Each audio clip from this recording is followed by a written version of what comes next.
ഇപ്പോൾ കുറച്ച് ദിവസങ്ങളായിട്ട് നോക്കിക്കഴിഞ്ഞാൽ സകലയുടെയൊക്കെ ന്യൂസ് വരുമ്പോഴത്തേക്ക് മെയിനായിട്ടുണ്ടെങ്കിൽ സകലയും കാമുകനെ പിടിച്ചെന്നുള്ള രീതിയിലെ ന്യൂസായിരുന്നു 2-3 ദിവസം മുമ്പ് വന്നിട്ടുണ്ടായിരുന്നു. അത് കഴിഞ്ഞതിന് ശേഷം ഉണ്ടെങ്കിൽ കുട്ടി ആരെ ഏൽപ്പിക്കും എന്നുള്ള രീതിയിലായിരുന്നു എല്ലാവർക്കും ഡൗട്ട് ഉണ്ടായിരുന്നു. കാരണം എന്ന് പറഞ്ഞാൽ സാധാ രീതിയിലുണ്ടെങ്കിൽ അമ്മയോടെ തന്നെ പറഞ്ഞു വിടണമെന്നായിരിക്കും ആൾക്കാർ പറയുന്നത്. എന്തായിരുന്നാലും ഈ വട്ടം അത് മാറിയിട്ടുണ്ടെങ്കിൽ ഭർത്താവിൻ്റെ തന്നെയാണ് പറഞ്ഞു വിട്ടിട്ടുണ്ടായിരുന്നത്. അത് കഴിഞ്ഞതിന് ശേഷം ഇപ്പോൾ വരുന്ന ലേറ്റസ്റ്റ് ആയിട്ടുള്ള ന്യൂസ് എന്ന് പറഞ്ഞാൽ സകലയും അതോടെ തന്നെ കാമുകനും ഉണ്ടെങ്കിൽ അടിച്ചു പിരിഞ്ഞെന്നുള്ളൊരു കാര്യമാണ്. ഇത് നേരത്തെ തന്നെ എല്ലാവരും പറഞ്ഞിരുന്ന ഒരു കാര്യമാണ്.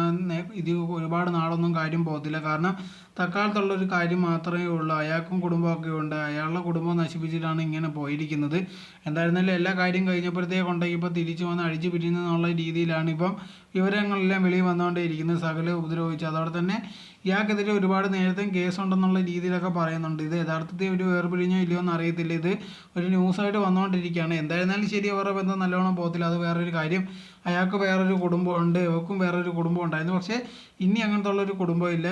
ഇനി മെയിനായിട്ടുണ്ടെങ്കിൽ ഭർത്താവ് ചെയ്യേണ്ട ഒരു കാര്യം എന്ന് പറഞ്ഞാൽ ഈ സകല എന്ന് പറഞ്ഞ പെണ്ണുണ്ടെങ്കിൽ തിരിച്ചു വന്നാൽ കയറ്റാതിരിക്കേണ്ടതാണ് മെയിനായിട്ടുള്ളൊരു കാര്യം. ഇപ്പോൾ ഇവർ വന്നിട്ട് എനിക്കൊരു തെറ്റ് പറ്റി പോയെന്നുള്ള രീതിയിലൊക്കെ പറഞ്ഞു കഴിഞ്ഞാൽ പിന്നെയും കയറ്റി കഴിഞ്ഞാൽ അത് പിന്നെ അബദ്ധത്തിൽ ചെന്ന് ചാടത്തേ ഉള്ളൂ.